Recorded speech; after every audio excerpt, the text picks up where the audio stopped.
নমস্কার, মা তারা ক্যান্ডেল ওয়ার্কশপের পক্ষ থেকে সবাইকে ওয়েলকাম করছি। তো আজকে আমরা দেখাবো একটা সিলিকন মোল্ডের মধ্যে কিভাবে ক্যান্ডেল তৈরি করতে হয়। তো দেখতে পাচ্ছেন আমরা এই মুহূর্তে কালার মিক্সিং করছি। কালারটা মিক্সিং করলাম, এটাকে মাইকা কালার বলা হয়। পরিমাণ মতো কালার দিয়ে আমরা এটাকে ভালোভাবে গুলিয়ে নেব, যাতে এতে এর নিচে কোনো কালার পড়ে না থাকে। তাই আমরা আরেকবার গুলিয়ে নেব।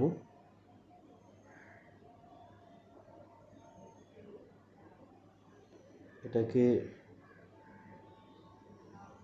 গুলিয়ে নেওয়ার পরে আমরা পোরিং করব। টেম্পারেচার মেনটেন করে আপনাকে পোরিং করতে হবে। তো দেখতে পাচ্ছেন এখন সিলিকন স্প্রে দেওয়া হচ্ছে। এটা ডিমোল্ডিংটা যেন ভালো করে হয়, যেন ডিমোল্ডিং করার সময় ভেঙে না যায়। এবার আমরা পোরিংটা করছি। পোরিং করলাম।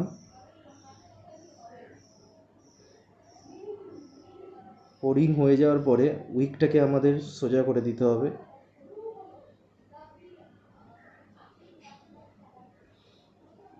উইকটাকে স্ট্রেট করে দিলাম।